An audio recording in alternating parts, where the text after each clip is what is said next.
My real name is Vincent Vallone, but I'm known as Charlie Brown. I grew up on Mulberry Street in Little Italy between Canal and Hester, 117. And it was the best in the world. I'm going to tell you what started Little Italy and how it became Little Italy and why.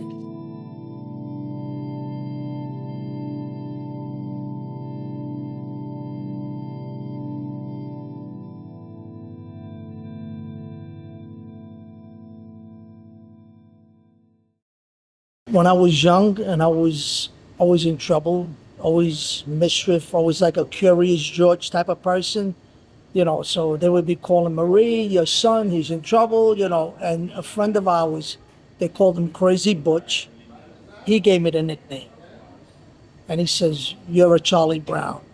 And at that time, I must have been maybe 7, 8 years old. And ever since then, I'm known as Charlie Brown. I'm like a Kris Kringle. I get mail under Charlie Brown.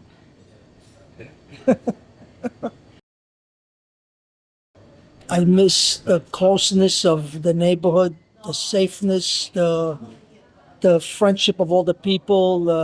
It was just a real family-oriented neighborhood, and it's not like that anymore. The safeness of your kids were able to run around. Nobody bothered them. You left your door open. You went downstairs shopping. If your mother was home alone, your sister, you didn't have to worry about who was going in a fire escape. And everybody looked out for each other. It was just one big family. And you're not going to have it. And that's it. You needed meat, you went to a meat market. If you needed fish, you went to the fish market.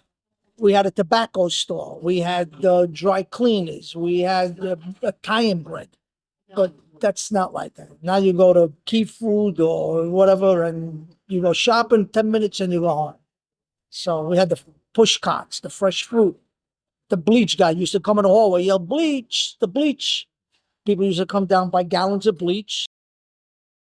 They're not going to have it. It's done. And that's history. That's our history. The worst part for me growing up here is I had to go to the bathroom in the hallway. It's because we lived right here next door, 117. I lived on the 5th floor. And the apartments are just a railroad. There's just 3 rooms. There was 5 of us and we only had 3 rooms. And that's with the kitchen and living room. So you do the math. 2 o'clock in the morning when you had to go to the bathroom and it was 70 degrees out, you had to go in a hallway. And you wouldn't know who would be in the bathroom. You could knock on the door and there would be a tenant next door, a Chinese person, a hobo, it could be anybody. But, because it was in the hallway, we had no control of it.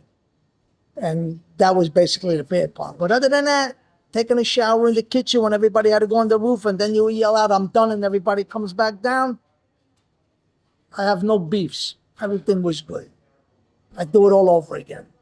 Because everybody today, you got 5 bathrooms, the whole 9 yards, and then we didn't.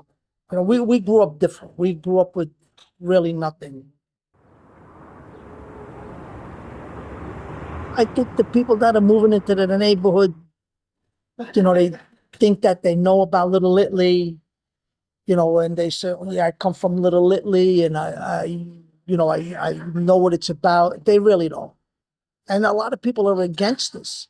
See, like with the feast comes, like you have the NoHo, north of Little Italy, Nolita, and they're coming down with all the boutiques and, they're selling their $1,000 dresses. They don't want the feast because to them it's a nuisance. The streets are closed. It's dirty at night, which is normal because you have thousands of people passing there constantly. So people, they don't want that.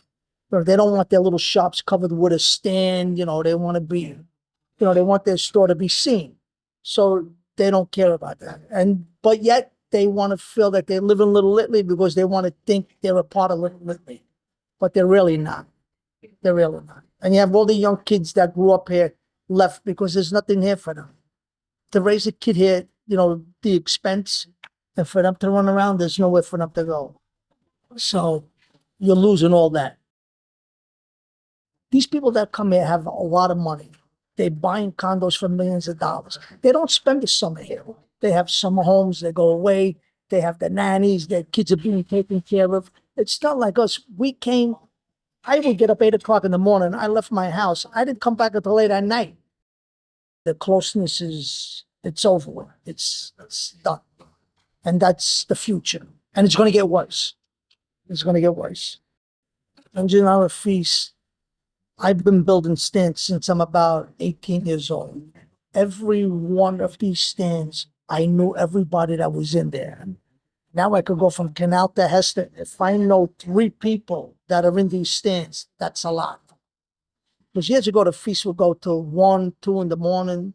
Now they have like a curfew. You got to do this, you got to do that. Everything is by the book. But years ago, you would stay open till 1, 2 in the morning, close your stand. You wouldn't even go home, no matter how tired you are, no matter what kind of work you did. But now today, it's not like that. Today you have all different nationalities. It's not like it was years ago. It's games, it's little T-shirts. To me, that's not a feast. Since the city took it over and started controlling it, they made it more like of a business. The hours now when you open and when you close, and there's certain things that you could do and you can't do. The NoHo, yuppies, and whoever that are against it, they complain because there's too much noise at night. So now you got to stop. They even complain about the garbage men picking the garbage up because at night it was too loud for them. They couldn't sleep. It's not controlled the way it was, the way we had it. The El Cortel restaurants. I'm over Street. There was a guy, he was a very famous architect. He was called Antonio. He was an Italian man from Italy. He built the El Cortel restaurant. I actually helped him build the El Cortel restaurant. I don't know if you were ever in there, but if you notice, it's all statues and all Italian walls that he flew from Italy and that he put up. All brown little mosaic tile. Very, very Roman. El Cortel started Little Italy because there used to be limousines outside, and the people that used to come there when we were kids, and we remember Will Chamberlain, you had Madonna, and these were people that probably never even knew about Little Italy. You had Elton John. These were the type of people that were coming here to this restaurant, and that's what made it famous. So this guy Antonio decided, says, you know what, let's make this Little Italy. So what he wanted to do was to put lampposts up. He wanted to try to do cobblestone. From there, he started building other restaurants. And then people started to come in and started to do the same thing. So then what they did, they started to paint everything with red, white, and green. And then what they did was they put a sign, welcome to Little Italy. From there, it just flourished into one store to another, and then it became Little Italy. And they started to put lights up, and that was it. But 20 years ago, over here in restaurants, every store here was Italian. Every store. I think that the rents are out of control. From what my mother paid to what they're going for now is ridiculous. My mother apartment right now on the 5th floor is going for $3,200 a month. You could see the way stores are closing left and right here, like Pearl River on Broadway. Just to give you, for instance, was paying $100,000 a month, and they want $500,000 a month. So, I don't know when's it going to end. I don't know if it is going to end. I guess if they can get away with it and get the money, they're just going to keep running with the ball. So I don't know. And that's why everything is getting priced out. The kids can't afford to stay in Little Italy no more because the rents are through the roof. Besides them really having nothing, you have to put a kid in Catholic school. It's so, same thing with that. That's another thing that's going through the roof. And it's too expensive. And is it going to end? Who knows? Nobody knows. Nobody knows.